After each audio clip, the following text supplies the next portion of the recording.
Nesta semana, o Sempre um Papo recebe o jornalista e escritor Lira Neto para o lançamento do primeiro volume de uma trilogia sobre a biografia de um dos personagens mais importantes da história do Brasil do século XX, Getúlio Vargas. Estamos aqui para fazer o Sempre o Papo do Grande Afonso, que é um programa onde a gente vai em qualquer lugar do Brasil e diz, depois de tal lugar eu vou para fazer o Sempre o Papo. Todo mundo diz, poxa, é um grande programa e é, sem dúvida, uma iniciativa que semeia a cultura e espalha a cultura pelo Brasil. Lira Neto nasceu em Fortaleza. É autor de diversos livros, entre eles O Inimigo do Rei, uma biografia de José de Alencar, Padre Cícero, Poder, Fé e Guerra no Sertão, Maísa, Só numa Multidão de Amores e Castelo, A Marcha para a Ditadura. Também foi vencedor do Prêmio Jabuti de Melhor Biografia em 2007. E é esse jornalista apaixonado por histórias que lança o livro Getúlio Vargas, dos anos de formação, A Conquista do Poder. Ao longo de 2 anos, Lira Neto pesquisou uma extensa gama de documentos, fontes e cartas para decifrar o enigmático Getúlio Vargas. Eu estou aqui para falar sobre o primeiro volume da trilogia sobre a biografia de Getúlio Vargas, o primeiro volume que vai do nascimento dele até 1930. Chama Getúlio, dos anos de formação, A Conquista do Poder. E neste primeiro volume, histórias da origem de Getúlio, desde a pequena São Borja até a sua tomada de poder. E para conhecer mais e se aprofundar na história desse personagem fascinante que foi Getúlio Vargas, convidamos você para participar do Sempre um Papo desta semana com Lira Neto. E sobre o suicídio é uma coisa interessante, sempre me perguntam, né? Afinal de contas, Getúlio se matou ou não? Tem umas teorias conspiratórias de que ele teria sido assassinado e tudo mais.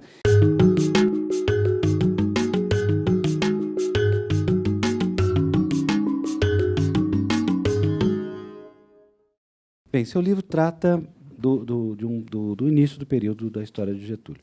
Eu queria voltar um pouquinho, tá? Até como referência a esse programa que nós estamos fazendo, que fala um pouco do panorama da carreira de um escritor, e pedir para você falar um pouquinho antes do Padre Cícero, da sua história, para como você chegou nas biografias.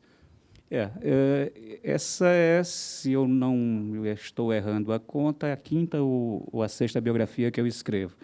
Eu me meti nessa seara por interferência de um colega biógrafo bastante conhecido de todos vocês, né, que é o Fernando Moraes. O Fernando, naquele momento ali no final dos anos 90, começo dos anos 90, final dos anos 80, ele me contratou para ser um dos pesquisadores de um dos livros dele. E eu, nesse momento, morava em Fortaleza e trabalhava numa redação de jornal, no jornal O Povo, em Fortaleza. E, como jornalista, eu sentia uma certa angústia pelo imediatismo da notícia e pela efemeridade, né, do fazer jornalístico de redação. E resolvi ali, né, um pouco influenciado ou incentivado pelo Fernando, a começar a escrever biografias, né, porque talvez fosse a oportunidade que me soava ali de você poder passar anos e anos numa única pauta, né, e poder escrever não em 2 colunas, mas em 400 e 500 páginas. Então, a primeira biografia que eu escrevi foi a biografia de um sanitarista, um pioneiro da saúde pública no Brasil. Esse livro foi publicado ainda quando eu morava em Fortaleza, chama O Poder e a Peste, que era a biografia desse sanitarista que se chama Rodolfo Teófilo. Depois eu fui morar em São Paulo e comecei uma carreira mais nacional. E aí veio a biografia do Castelo Branco, Marechal Castelo Branco, o primeiro presidente pós o golpe de 64. Depois de Castelo Branco, veio O Inimigo do Rei, que era a biografia do José de Alencar, o romancista. Depois veio Maísa, e a partir de Maísa eu consegui me dedicar, vamos dizer assim, a esse ofício de uma forma mais profissional. Aí depois veio o Padre Cícero, que foi meu primeiro livro publicado pela Companhia das Letras, e agora Getúlio, que é uma trilogia, sem dúvida, o projeto mais ousado e que vai me tomar mais tempo também de vida e de trabalho. Quando serão lançadas? Esse primeiro volume está saindo agora, em 2012, o segundo volume sai em 2013 e o terceiro volume em agosto de 2014, quando se completam os 60 anos da morte de Getúlio. E eu comecei esse projeto em 2009, em agosto de 2009. Quando eu entreguei os originais do Padre Cícero, o Luiz Schwartz, da Companhia das Letras, perguntou: agora não está na hora de você, depois de um livro de Padre Cícero, um livro que me custou muita pesquisa e tal, não quer fazer uma coisa mais leve, agora Tem uns 4 livros sobre Getúlio Vargas, uma coisa assim, Ele né? propôs um livro ali de 250 páginas sobre um tema que eu escolhesse. Fica à vontade, escolhe um tema e faz um livro aí de 200, 250 páginas, para ser um refresco, assim, antes de você, né, fazer uma coisa de maior fôlego. Eu disse, poxa, Luiz, você não me conhece? Eu gosto de encrenca grande, né? Então, eu disse, eu quero fazer a biografia do Getúlio. O homenzinho pequenino e barrigudo se transfigurara no imaginário da Revolução em guerreiro garboso, que conquistava a admiração dos cavalheiros e arrancava os suspiros das damas. Para adotar figurino mais apropriado a uma campanha revolucionária, logo depois de deixar a capital gaúcha, Getúlio trocou os trajes civis pelo uniforme militar de brim-caque. O primeiro ano de trabalho, Afonso, foi exatamente esse, foi fazer uma espécie de pesquisa sobre o estado da arte, das pesquisas acadêmicas, inclusive, o que se tinha de mais relevante sobre Getúlio. Eu não tenho nenhuma hesitação em dizer, apesar de não ter dados concretos, estatísticos, mas eu tenho para mim que Getúlio foi a pessoa sobre quem mais já se escreveu na história do Brasil. Né, o personagem que foi alvo de um maior número de estudos e de livros memorialísticos, jornalísticos, acadêmicos. E aí foi quando eu disse para o Luiz, então, olha, não vamos fazer mais um livro sobre Getúlio, né, vamos fazer uma trilogia sobre Getúlio para dar conta de toda essa riqueza, dessa trajetória. E ele topou, para minha surpresa até, confesso, topou na hora. Mercadologicamente, me parecia, no primeiro momento, mais difícil de convencer um editor a fazer uma trilogia. Mas o entusiasmo dele foi tão grande que eu acho que a gente fez a opção correta, né? Então, durante os 5 anos de trabalho que eu vou passar nesse livro, a Companhia das Letras construiu ali as condições objetivas para que eu pudesse me libertar de todas as outras ocupações, né, e pudesse me dedicar exclusivamente ao Getúlio, sem ficar preocupado com a conta de luz durante, vamos dizer assim, 5 anos. Então, é uma coisa que todo jornalista adoraria, passar 5 anos numa pauta só. Como o Fernando diz, que fazer biografia é desenterrar um defunto, né? Por coincidência, eu também trabalhei no Chateau durante 2 anos.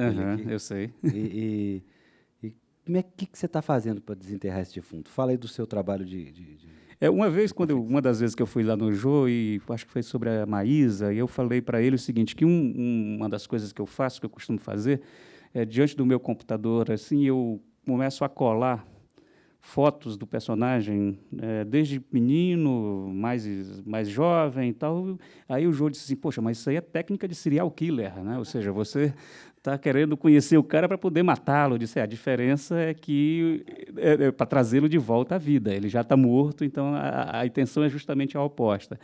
O que eu tive que fazer depois desse ano aí de conferir mais ou menos o estado da arte das pesquisas foi ir às fontes primárias. E aqui em Minas Gerais, inclusive, foi um dos cenários privilegiados dessa pesquisa para esse primeiro volume. Tanto porque o Getúlio estudou aqui, quando menino, em Ouro Preto, os irmãos dele todos estudaram aqui, quanto, logicamente, no final do livro, que vai até 30, como diz o subtítulo, a história passa por Minas, né?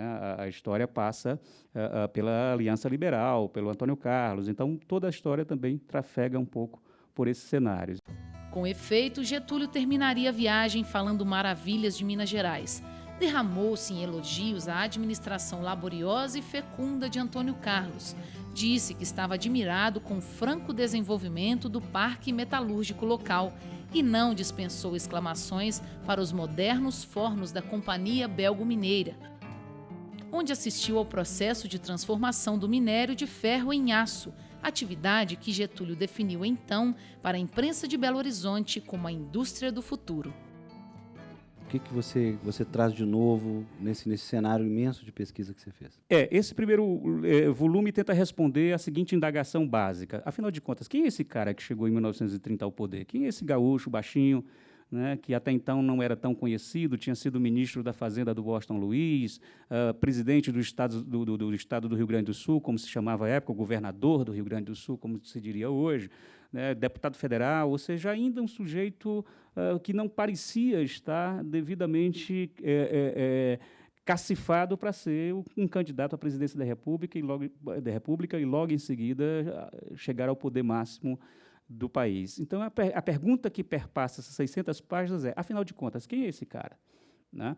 Então, fui lá em São Borja buscar os antecedentes familiares, mostrar, inclusive, como algumas questões da política gaúcha estão muito presentes naquele Getúlio que virá depois. Ou seja, por exemplo, em 1929, o Getúlio, numa entrevista, quando ele era candidato à presidência da República, ele, para um jornal gaúcho, ele respondendo à interrogação de quem eram as influências políticas dele, ele diz o seguinte, ele diz que é, entre outras, abre aspas, é textual, a renovação criadora do fascismo, fecha aspas. Isso em 1929, Getúlio publicamente expressa o seu entusiasmo pela experiência de Mussolini na Itália. A gente tem que tentar entender essa frase no seu contexto de época, né? Ou seja, isso é em 1929, ou seja, o mundo ocidental estava numa crise, né? O capitalismo e a democracia liberal estavam num colapso por causa da quebra da Bolsa de Nova York, os Estados Unidos afundados na Grande Depressão. Ou seja, naquele momento em que valores como a democracia representativa pareciam absolutamente condenados ao lixo da história, né, surgem as tentações totalitárias e autoritárias. Aí, nesse momento, historicamente, não à toa, surge Mussolini na Itália, logo em seguida vai surgir Hitler, depois vai surgir Franco na Espanha, depois vai surgir Salazar em Portugal, e no Brasil, com suas devidas peculiaridades, vai surgir também Getúlio. Então, o Getúlio nasce politicamente nesse momento, e outra coisa que é interessante notar, ele, como gaúcho, lá no Rio Grande do Sul, a palavra ditadura não tinha sequer uma carga negativa, né? O Rio Grande do Sul era um estado governado por uma oligarquia positivista, né, pelo Júlio de Castilhos e depois pelo Borges de Medeiros, que se perpetuavam no poder e achavam que não só tinham o direito, mas o dever de serem aqueles seres iluminados que iriam conduzir as massas ao seu destino histórico, de uma forma bem paternalista, a incorporação do proletário à sociedade, ou seja, algumas pistas que nos possibilitam decifrar a chave do Getúlio mais tarde estão dadas nesse primeiro momento. Em todo caso, seria mais admissível falar de uma outra mão, aquela que almejaria a qualquer custo, dali por diante, guiar os rumos do país e de todo um povo. Ao mesmo tempo, uma mão suscetível aos gestos leves, capaz de acenar as massas com suavidade, como um grande pai que imagina conseguir manter a eterna tutela sobre os filhos. A mão de Getúlio Dornelles Vargas. E aí um deles diz assim, olha, briga de homem não tem arma. Briga de homem é na mão, tem que derrubar o touro é na unha. E aí alguém, segundo as testemunhas, um dos gaúchos diz, Viriato, mata ele que se você não acertar, eu acerto.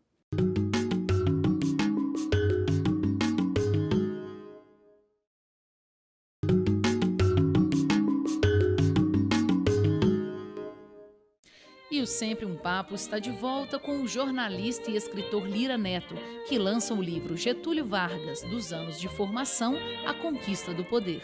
Certamente vai ser uma biografia que vai ficar por muitas décadas aí. Achei muito bacana, porque eu acho o Lira assim, uma pessoa fantástica, muito rico de detalhe. Gostei muito. E com sua célebre frase, deixo a vida para entrar na história, Getúlio se tornou um dos grandes personagens mais biografados do Brasil.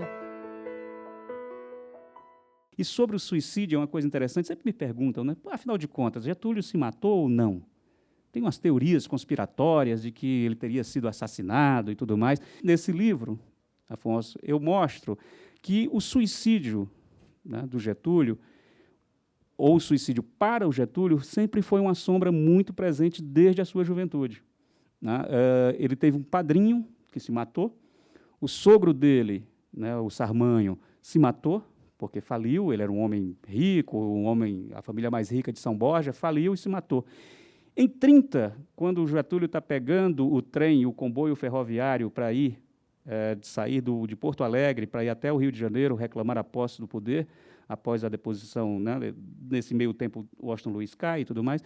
Em 30, ele deixa textualmente no diário dele a anotação de que daquela era uma aventura que não se voltava vivo e desonrado, né? E em 32, isso está no segundo volume, quando rebenta, no dia 9 de julho, a Revolução Constitucionalista, quase não sai, de São Paulo, no dia 10, ele escreve a sua primeira carta de suicida, né, com a letra dele, está nos arquivos dele, e ele diz exatamente que se sente traído por pessoas que ele confiou e que preferiria morrer como soldado. Como não o permitiram, ele vai recorrer ao único gesto capaz de fazer com que ele não passe à posteridade nem como desonrado, nem cair no ridículo. É explicitamente uma carta de suicídio. Bom de carta de suicídio, hein? Pois é. Inclusive a última, né, a famosa carta testamento, ela logicamente estava preparada muito antes, né, e não era uma carta de suicida, né, era uma carta de um presidente que estava numa situação limite. Claro que ela ganhou contornos, foi reescrita ali no calor da hora e acabou ganhando aquela dimensão. Hoje todo mundo deve, pelo menos, saber um trecho dessa carta. Não tem um brasileiro que não saiba um trecho dela. Conta essa história da reescrita do calor da hora, que isso é interessante. Porque, inclusive, o Getúlio só recorre ao gesto extremo, né, quando ele percebeu que ou ele iria ser preso, ou alguém muito próximo a ele iria ser preso. Ali no 24 de agosto, na manhã do 24 de agosto, o Lutero, o filho dele, disse assim, agora estão vindo me buscar e depois vem buscar o senhor. Né? E aí o Getúlio pega o revólver e vai, se tranca no quarto e se mata. A carta, né, foi reescrita ali no final pelos assessores para dar, inclusive, a dramaticidade. O primeiro Getúlio não datilografava. Né? O Getúlio escrevia a pena. Né? A carta já estava preparada, né, e depois ela recebeu uma maquiagem para dar o saio da vida para entrar na história. Essas frases mais emblemáticas, elas foram agregadas a posteriori nessa carta. Então, mas o importante é que, se essa carta era autêntica ou não, para mim essa não é a grande questão, não é o mais relevante. O mais relevante para mim é saber quais foram os efeitos dessa carta, né, para a construção, inclusive, do mito Getúlio. Se Getúlio tivesse tido um outro fim, provavelmente, se ele tivesse morrido de velho, ou tivesse sido deposto, ou tivesse sido preso, ou qualquer outra alternativa, talvez esse mito Vargas, esse mito Getúlio, não teria calado tão fundo no imaginário coletivo nacional. O gesto extremo fez dele um personagem essencialmente dramático, né, e criou essa mitologia em torno do seu nome. Entre uma contradição e outra, Getúlio iniciava ali a mais longa trajetória de um único indivíduo no comando da República Brasileira. Ao todo, contados os 2 períodos à frente do poder, passaria 18 anos e meio no catete. Só morto o abandonaria, apontando contra o próprio peito o cano fino de um Colt calibre 32, com cabo de madrepérola. Tempo e gestos suficientes para fazer dele o personagem mais importante, mais dramático e mais controvertido da história política nacional. Existe uma grande dúvida. Getúlio estudou ainda quando ali, adolescente, em Ouro Preto, e acontece um assassinato meio misterioso, que o Getúlio está no meio, junto com o irmão, e até hoje existe uma grande dúvida se o Getúlio, adolescente, participou desse assassinato ou não participou. O que as suas pesquisas indicam nesse sentido? Uma das interrogações que eu tinha ao começar essa pesquisa era exatamente essa, sobre Ouro Preto. E tinha outros assassinatos, porque em 1954, ali na crise que iria resultar, né, no suicídio do Getúlio, o Lacerda, Carlos Lacerda, que era o seu adversário mais furibundo, mais violento, mais virulento, ele publica na tribuna da imprensa essas acusações, né, de uma série de assassinatos que ele atribui ao Getúlio. O primeiro deles teria sido justamente esse, em Ouro Preto. Getúlio, com 13, 14 anos, veio, junto com os irmãos, estudar em Ouro Preto, né, em Minas Gerais, os irmãos para fazer a famosa Escola de Minas, onde ali estava sendo plasmada uma nova elite cultural e intelectual no Brasil, que, na visão do velho Manuel Vargas, o pai do Getúlio, iria enterrar o bacharelismo, né? Ou seja, ia surgir ali a nova elite, a elite dos engenheiros. Então, ele mandou os filhos estudar aqui, o Viriato mais velho, o Protásio o segundo e o Getúlio o terceiro. E, em Ouro Preto, havia uma rivalidade muito grande entre os estudantes mineiros, entre os estudantes paulistas e os estudantes gaúchos. Eles viviam as turras lá, e o Viriato era uma espécie de um homem muito sanguíneo, de espírito muito sanguíneo, tal, e se desentende com o outro cara que armava alguns banzés ali na região, que era o Caíto, Carlos de Almeida Prado, estudante também. E os dois entram numa briga, e dessa briga o Viriato sai a pior, o Caíto bate nele com um castão da bengala, tal, e os dois viram inimigos mortais. Bem, o Lacerda dizia que houve uma revanche, e nessa revanche o Caíto morreu porque o Getúlio teria atirado nele. Bem, os antigetulistas negam, ou melhor, os getulistas negam terminantemente essa história, enquanto os antigetulistas dizem, não, o Carlos Lacerda tem razão, foi o Getúlio que atirou. E essa era uma questão que nunca foi muito bem resolvida, de fato. O Augusto de Lima foi o juiz do caso, né?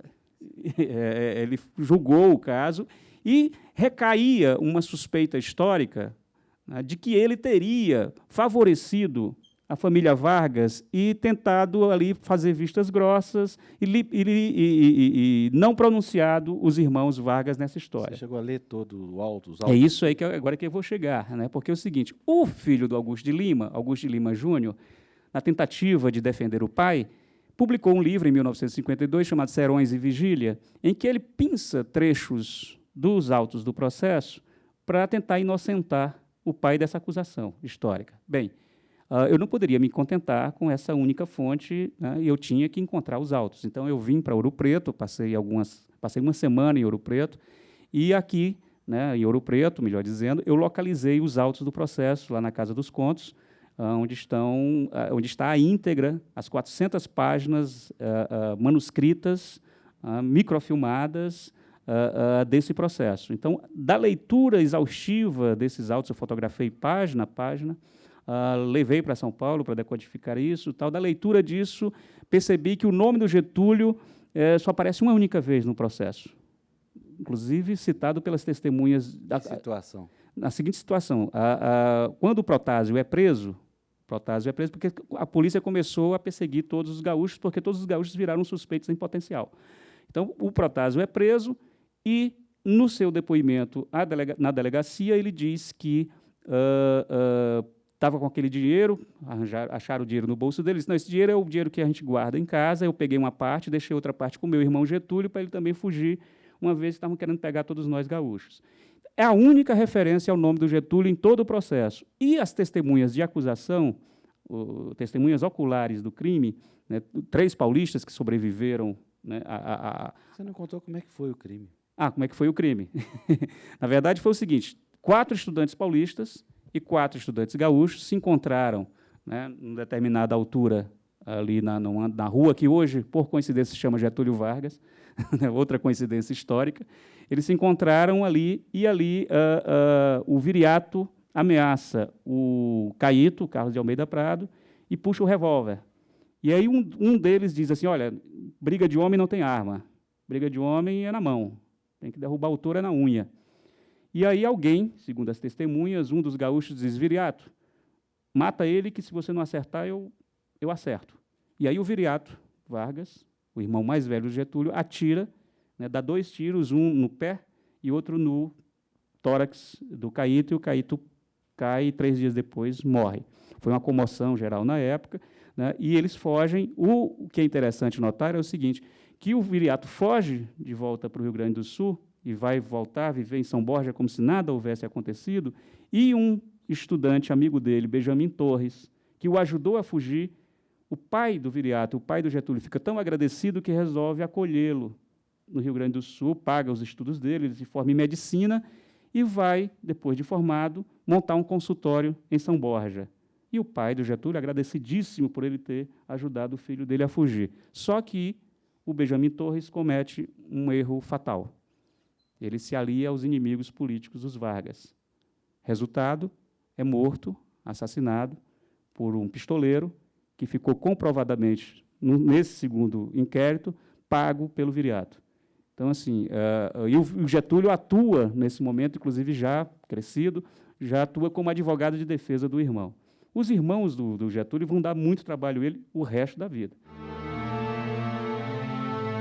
Quando soube que os filhos estavam sendo caçados pela polícia mineira sob a acusação de assassinato, o general Vargas resolveu ir a Ouro Preto para tentar dar conta da situação. Ao chegar, recebeu notícia de que Protásio já se encontrava preso. Na tentativa de escapar da cidade, o rapaz fora apanhado na plataforma da estação de Tripuí. Segundo se contou, teria sido identificado por um detalhe. Na pressa da fuga, não cuidara de ocultar o monograma PV, as iniciais de Protásio Vargas, que trazia bordado no bolso da camisa. Ele era sempre um sujeito que se defendia e se ocultava atrás do seu sorriso. E o sorriso do Getúlio, que é uma das suas marcas registradas, era, de fato, um mecanismo de defesa de um homem profundamente introvertido, mas que utilizava uma profunda sensibilidade para conhecer o seu interlocutor e para desarmar o seu interlocutor, inclusive em torno desse sorriso.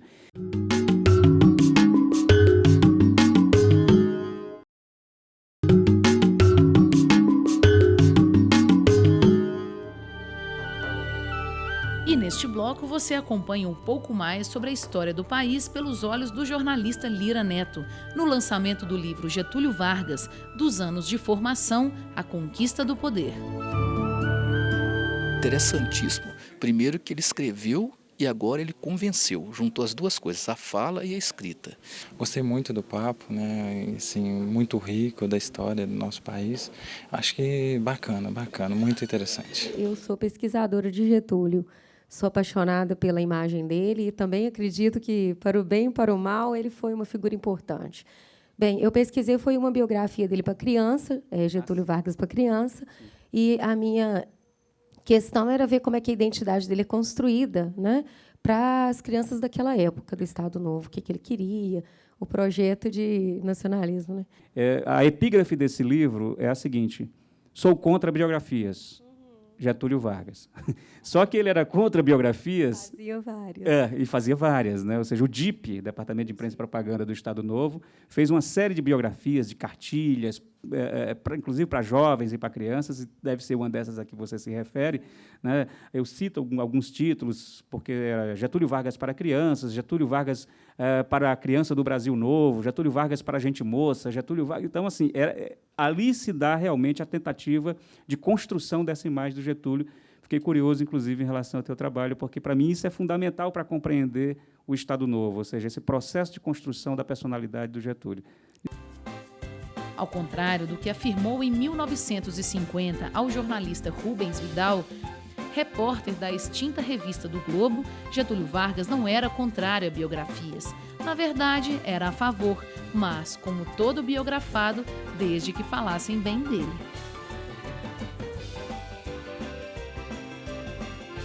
Ele era sempre um sujeito que se defendia e se ocultava atrás do seu sorriso. E o sorriso do Getúlio, que é uma das suas marcas registradas, era, de fato, um mecanismo de defesa de um homem profundamente introvertido, mas que utilizava uma profunda sensibilidade para conhecer o seu interlocutor e para desarmar o seu interlocutor, inclusive em torno desse sorriso.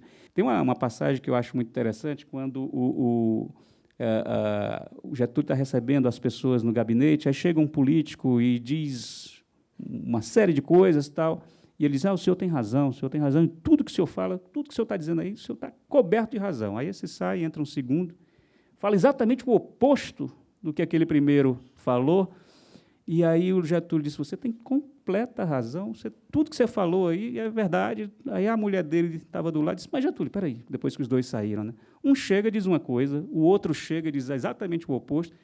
Afinal de contas, Getúlio, quem é que tem razão? Você, minha filha, você é que tem razão.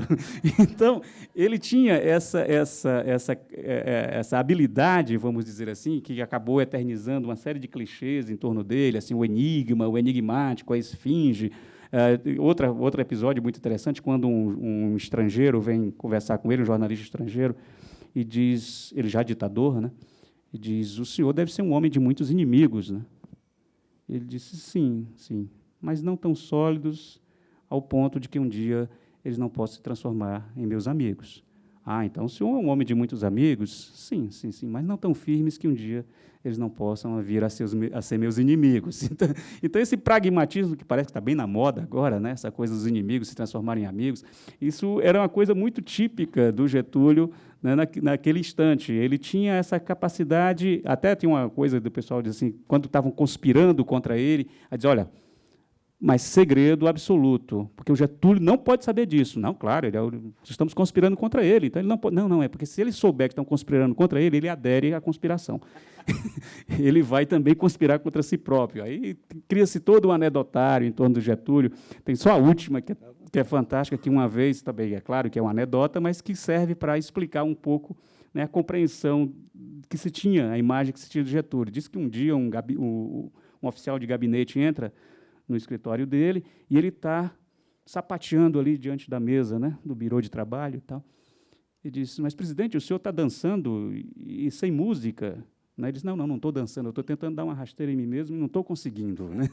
Então, ele tinha todo esse folclore que se criou em torno da figura. Pois é, gostaria que você falasse um pouco disso. Como é que se construiu o mito do Getúlio no decorrer dos tempos? Olha, primeiro pelo seguinte, não há dúvida que ele era um sujeito com duas características que o diferenciavam dos seus contemporâneos na política. Primeiro, ele tinha um profundo senso de oportunidade histórica, ele sabia fazer uma leitura muito sensível, muito hábil dos cenários, né? E, ao mesmo tempo, ele era dono de uma prudência extrema. Ele nunca se antecipava aos fatos, ele preferia deixar que a situação chegasse a um estado limite para poder, inclusive, saber como se colocar nela. Em 30 é assim. Em 1930, por exemplo, talvez seja o exemplo mais patente, né, em que ele só resolve aderir à Revolução quando, se ele não aderisse, ele seria atropelado pelos acontecimentos. E aí ele, quando é velho, depois de velho, ele narra para um jornalista do Rio Grande do Sul um episódio que, para mim, é muito característico, como ele próprio tinha conhecimento sabia fazer uma autocrítica disso muito esperta. Ele disse que a primeira lição política que ele aprendeu foi quando ele era criança, em Porto Alegre, melhor, em São Borja, quando ele cometeu uma traquinagem, né, que o pai dele ficou pé da vida com ele. Ele estava brincando lá com um amiguinho e derrubou o quadro que o pai mantinha na estância, o quadro do Júlio de Castilhos, que era o herói dos republicanos no Rio Grande do Sul, o homem que era o grande símbolo dos republicanos e tudo mais, e o Getúlio derruba o quadro sem querer do Júlio de Castilho, o que, na casa do velho Manuel Vargas, era um crime de lesa pátria. Né? Então, ele, sabendo que ia levar uma sova, porque o pai era muito rígido, ele corre e se esconde numa árvore. Um buzeiro que tinha na estância, ele contando essa história, logicamente com as tintas idealizadas, né, quando ele olhava para o seu passado, ele disse que subiu na árvore e o amigo dele também disse, não, agora está bom, vamos descer, né, já passou. Ele disse, não, meu pai ainda está com raiva, então deixa essa raiva passar, deixa ele começar a ficar preocupado. Né? E aí eles estão lá em cima, tal, seu pai já está preocupado. Não, mas essa preocupação não basta. A preocupação tem que se transformar em desespero. Na hora que ele estiver desesperado, a gente desce. E aí ele passa a noite, segundo ele contou, né, passa a noite em cima da árvore, na manhã seguinte ele olha lá e vê a mãe desescabelada, chorando, o pai ansioso, aí eles descem, né, e aí são recebidos com abraços, com carinhos, meu filho, ainda bem que você está vivo, está imaginando o pior. Aí o Getúlio diz, ali foi a minha primeira lição política, nunca descer do umbuzeiro antes da hora. Então, e se você nota na biografia do Getúlio, na trajetória do Getúlio, você vai perceber essa relação que ele tinha com o tempo. Né? Ele realmente nunca apressava os acontecimentos. Inclusive, enervava os seus aliados. Durante a Revolução de 30, João Neves da Fontoura, que era um dos conspiradores, fica possesso, porque o Getúlio nunca parece se decidir pelo movimento. Está sempre tentando recomposições, sempre tentando deixar uma brecha para uma possível recomposição com o Washington Luiz. Então, isso faz parte da construção do mito, logicamente, essa diferença que ele tinha em relação aos seus contemporâneos. Não podemos esquecer a poderosa máquina de propaganda do Estado Novo, né, que foi muito responsável também por isso, a questão das leis trabalhistas, o Getúlio, pai dos pobres, tudo isso ajuda a explicar um pouco como é que foi se dando a construção, né, de um homem que era em si carismático, né, mas que teve toda essa máquina, de propaganda e que vai ser coroado com seu final trágico. Então, você tem todos os elementos aí, né, que servem para explicar com quantos ingredientes e com quais ingredientes, em que combinação esses ingredientes se misturaram para a construção desse mito que até hoje, 60 anos após a morte dele, ainda se discute. Fatalista, Getúlio preferia atribuir sua chegada ao poder máximo da República à mão caprichosa do destino, como se ele próprio fosse um predestinado. Mas, na verdade, a sua ascensão fora fruto da combinação de uma série de circunstâncias e conjunturas históricas, em parte habilmente conduzidas com a ajuda de um impressionante senso de oportunidade e um quase inacreditável talento para conjugar a dissimulação, o estratagema e a prudência. Eu queria que você provocasse esse distanciamento, mas projetado no futuro. Daqui a 100 anos, o que vai se salvar do Getúlio daqui a 100 anos? Você que decidiu casar com ele durante 5 anos, vai poder responder isso, né? Bem, fazer profecia do passado é um troço arriscado, mas eu diria o seguinte: sobra do Getúlio o que hoje ainda é a sua marca, ou seja, o Brasil, né, basta ver o que era o Brasil antes de 30. Né? O Brasil era um país absolutamente agrário, um país arcaico, um país que não tinha uma classe média urbana definida, e o Getúlio vai possibilitar as transformações que tiraram o Brasil desse cenário e começaram a trazer o Brasil para essa modernização que os historiadores chamam de modernização conservadora, a trazer o Brasil para esse novo, para essa nova paisagem, para a emergência, inclusive, de uma sociedade de massas, né, coisa que até então não tinha. É curioso perceber isso, né? O Getúlio, que chega em 1950 ao poder por meio de uma vasta expressão e votação popular, uma coisa de um político de massas, esse político de massas só foi possível por causa das transformações anteriores que ele provocou na história do Brasil durante os seus primeiros 15 anos de poder, incluindo aí o Estado Novo. Ou seja, é nesse processo de modernização do país, de atualização do país, para o bem e para o mal, repito, que reside a grande importância do Getúlio para a história brasileira. Isso daqui a 10, 15, 20 ou 50 anos. Foi ele que começou esse processo, né, e de forma assumida, inclusive, deixando o campo, né, como uma questão intocada. O Getúlio jamais trabalhou com a questão, por exemplo, da reforma agrária. Né? Ou seja, a sua revolução, o seu processo de transformação era um processo eminentemente conservador. Então, eu acho que o que fica do Getúlio é essa modernização conservadora, essa atualização do mapa político, social e econômico do Brasil que ele fez lá nos seus 18 anos de poder. Todavia, Getúlio Vargas jamais desprezaria aliados em potencial, quaisquer que fossem seus matizes ideológicos. Como candidato à presidência da República contra Júlio Prestes, pretendeu alargar o leque de apoios para alcançar o movimento operário, cujos sindicatos, ligas e associações eram controlados majoritariamente por comunistas e anarquistas. Aí eu te pergunto, se as pessoas não gostam mais de ler, como é que um livro como esse, de 600 páginas, que promete pelo menos mais 1.200, né, nos 2 outros volumes, ou seja, uma trilogia que vai ter entre 1.800 a 2.000 páginas, como é que um livro como esse está na lista dos mais vendidos?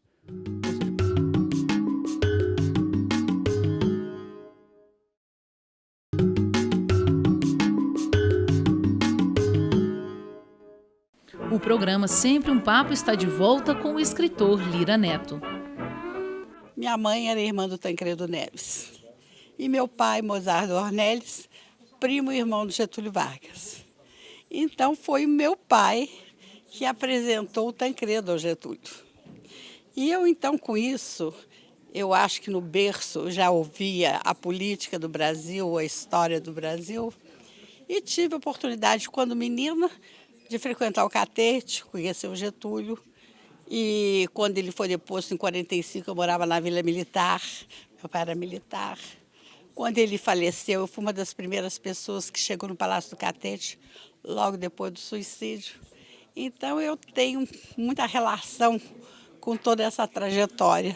E neste bloco, um pouco mais sobre a vida e o legado de Getúlio Vargas. Eu queria que você que você me dissesse, se pudesse antecipar, Carlos, como é que você vai lidar com os horrores do Estado Novo durante esse livro? De forma muito tranquila, da mesma forma que eu lidei com os horrores da ditadura quando eu fiz o Castelo. Né? Eu acho que eu tenho a obrigação de mostrar o que foi aquilo. Né? Ou seja, todo mundo sabe que foi o momento em que livros foram queimados em praça pública. Reinações de Narizinho foi queimado em praça pública pelo Estado Novo, para você ter uma ideia do que foi aquilo. Né? Graciano Ramos escreveu um clássico, né, passado exatamente na prisão e no cárcere do Estado Novo. Então, assim, a perseguição, inclusive o antissemitismo que está presente em determinados momentos do Estado Novo, também eu não poderei, em nenhum momento, deixar de falar sobre isso. Muito pelo contrário, eu acho que isso é importantíssimo e relevantíssimo a gente colocar, inclusive para as novas gerações, aquele flerte explícito, né, que os documentos dos departamentos de Estado da Alemanha e da Itália deixam claro que havia ali uma perspectiva muito concreta de que o Brasil viesse a apoiar o eixo, e não os aliados, como por uma série de questões de ordem econômica, e acabaram levando o Brasil para um outro lado. Ou seja, a questão do Estado Novo é o tema central do segundo volume. O governo, que chama exatamente do governo provisório à ditadura do Estado Novo. O maior número de páginas desse segundo volume vai exatamente trabalhar com a questão do Estado Novo e como é que o Getúlio se relacionava com esse poder ditatorial. Né? É algo que vai ser o centro das atenções, que é o centro das atenções agora, nesse momento, quando eu estou escrevendo esse segundo livro. Já tem umas 250 e tantas páginas escritas do segundo volume, que talvez será, não se assustem, um pouquinho maior de que o primeiro. Né? E o que eu acho interessante, não tem nada a ver com isso, mas, ao mesmo tempo, tem, a partir dessa minha última fala, se você me permite, se criou uma crença meio absurda, e eu sempre, quando estava na redação, sempre me revoltei e me indignei contra isso, se criou um senso comum no jornalismo de que as pessoas não gostam mais de ler e querem ler tudo muito rápido, e querem que as notícias sejam menores, que a reportagem não tem mais vez nos jornais, nas revistas. Se cristalizou, né, essa crença. Eu discordo absolutamente dela. Eu acho que os jornais estão dando um tiro terrível, estão se desqualificando, inclusive no momento em que eles teriam, né, para usar o trocadilho lá do livro do Alberto Dines, descobrir qual é o verdadeiro papel do jornal. Né? Ou seja, o papel do jornalismo, num momento como esse, de instantaneísmos, de mídias eletrônicas, em que a informação circula numa velocidade quase incompatível com o exercício da reflexão, eu acho que o jornalismo teria agora de que se reencontrar na sua profundidade. Aí eu te pergunto, se as pessoas não gostam mais de ler, como é que um livro como esse, de 600 páginas, que promete pelo menos mais 1.200, né, nos dois outros volumes, ou seja, uma trilogia que vai ter entre 1.800 a 2.000 páginas, como é que um livro como esse está na lista dos mais vendidos? Ou seja, como as pessoas não querem ler? Não, como é que o 1808 ficou 3 anos liderando a lista mais vendida? Pois é. Então, as pessoas querem ler, sim, as pessoas querem, sim, consistência, as pessoas querem profundidade. Eu acho que criou-se uma confusão aí meio tola. Tem um livro que eu gosto muito, que chama 6 Propostas para o Próximo Milênio, do Ítalo Calvino. E o Ítalo Calvino é uma série de palestras, de conferências que ele dá, quais seriam as 6 características que o texto teria para sobreviver no mundo das imagens. Então, cada palestra ele fala de uma dessas qualidades necessárias ao texto no século XXI. Tá? E ele tem 2 que aparentemente são excludentes. E ele mostra que não são. A consistência e a leveza. Ele mostra como a consistência não é incompatível com a leveza. E o meu objetivo, o que eu persigo, né, não sei se sou bem-sucedido ou não nessa minha busca, mas o que eu persigo é justamente agregar a consistência de uma pesquisa histórica rigorosa, no trato, inclusive, das fontes, né, com uma leveza na hora de oferecer o resultado dessa pesquisa para o meu leitor. Eu tenho um compromisso com o leitor. Eu acho que é isso que os jornais e que a imprensa, de um modo geral, precisa perceber, que é possível ser leve, é possível ser agradável, é possível ter prazer no texto e na informação e ser rigoroso e ser consistente. Particularmente em um momento histórico no qual o mundo assistia ao surgimento de governos totalitários à esquerda e à direita, a questão fazia todo sentido. Havia até mesmo quem desconfiasse de que estivesse em andamento um processo de aproximação com a União Soviética, a poderosa nação surgida cerca de 8 anos antes, em 1922, após o triunfo da Revolução Russa de 1917. E a vitória do Exército Vermelho sobre o Exército Branco, na Guerra Civil que consolidou o domínio dos bolcheviques, comandados por Vladimir Lenin. Conheço o Fernando, que dedicou 5 anos ao Chateau, o Rui, que vem dedicando essas partes da vida, né, a outros personagens. O que é dedicar grande parte da sua vida, os seus últimos 20 anos, digamos assim, né, seus mais recentes 20 anos, desculpe, para outras pessoas? Olha, tem que haver aí um traço de obsessão, porque senão não vai. Você tem que mergulhar na vida dessas pessoas de forma absolutamente intensa. Você sonha com essas pessoas. Eu sonhei com Maísa várias vezes. Maísa não era sonho, Maísa era pesadelo, né? Porque com ela não era fácil. Mas sonho com os personagens. Você passa 24 horas por dia respirando isso. Então, você cria uma certa, vamos dizer assim, intimidade com o personagem. Eu me lembro muito bem quando eu estava escrevendo o capítulo da morte da Maísa, eu liguei para a minha mulher, ela trabalha na Abril, e eu disse: Adriana, aconteceu uma coisa terrível. Ela disse: que foi? Eu disse: a Maísa morreu.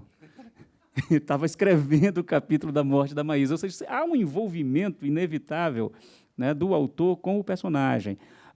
Sem isso, eu acho que não funciona. E tem algumas coisas que são engraçadas, assim, pitorescas. Por exemplo, quando o livro do Padre Cícero saiu, a Companhia das Letras fez uma espécie de display do Padre Cícero em tamanho natural para colocar nas livrarias, tal. O Padre Cícero já não era muito alto, então era baixinho, mas era um display de tamanho natural.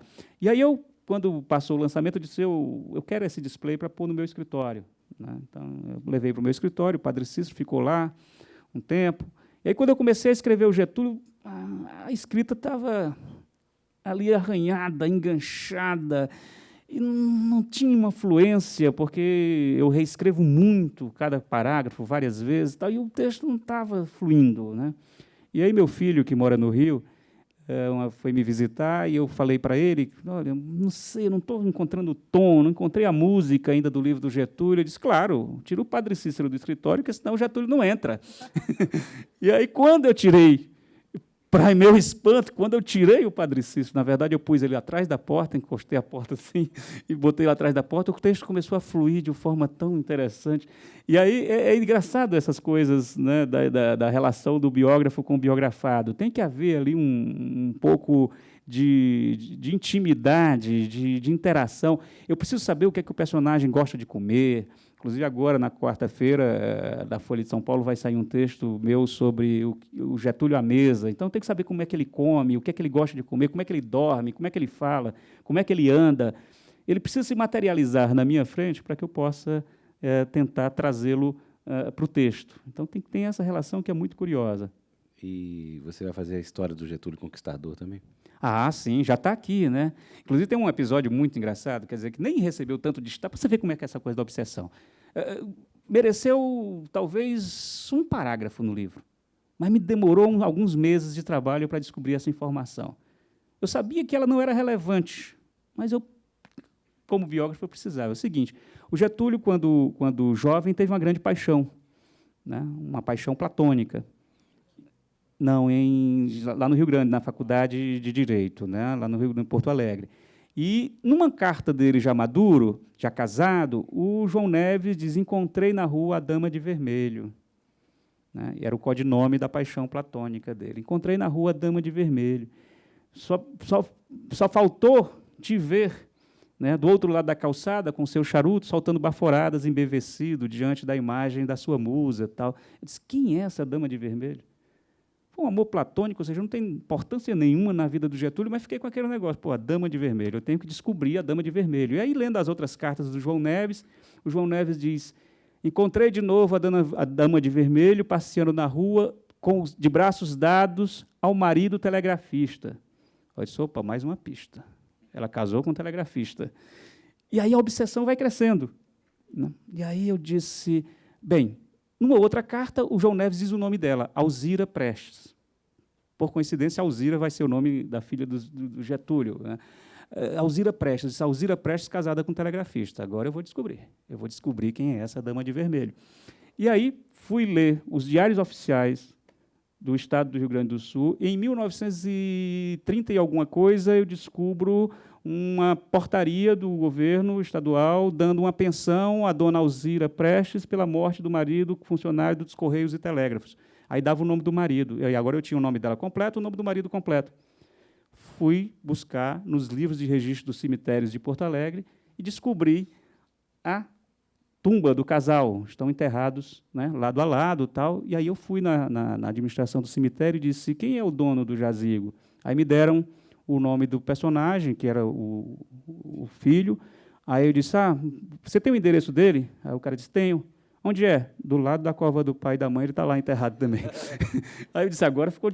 Né? Então, peguei o nome do pai, da mãe, do cara, peguei o nome da família toda, peguei os sobrenomes e passei algumas semanas, meu telefone foi para a conta para as loucuras, ligando para Porto Alegre, para descobrir possíveis parentes. Descubro o neto da Dama de Vermelho, né? Aí o neto da Dama de Vermelho me dá a foto da famosa Alzira Prestes, a Dama de Vermelho, e diz, bem que se dizia lá em casa que o Getúlio tinha uma quedinha pela vovó e tal. A foto sequer entrou no livro, né, porque não era uma história significativa, mas enquanto eu não descobri quem era a Dama de Vermelho, eu não sosseguei. Então, acho que isso mostra um pouco como é que é o métier, como é a natureza do trabalho, né, de um biógrafo. Ou seja, você, às vezes, passa meses buscando uma informação que talvez nem entre no livro ou vai entrar de forma tão discreta. E qual pergunta que você acha que você não vai conseguir responder? É sempre aquele grande desafio, né? Eu acho que uma tarefa de um biógrafo, Afonso, não é responder questões de forma definitiva, é levantar novas possibilidades de pergunta. Quando eu fiz a biografia do Padre Cícero, me perguntavam sempre, e aí, afinal de contas, o Padre Cícero é santo ou é impostor? Essa era a pergunta que eu mais ouvia, e foi até, inclusive, o mote da campanha de divulgação do livro, Padre Cícero, santo ou impostor? E eu sempre dizia, olha, se eu conseguir levantar no leitor mais dúvidas do que certeza, eu cumpri meu ofício de biógrafo.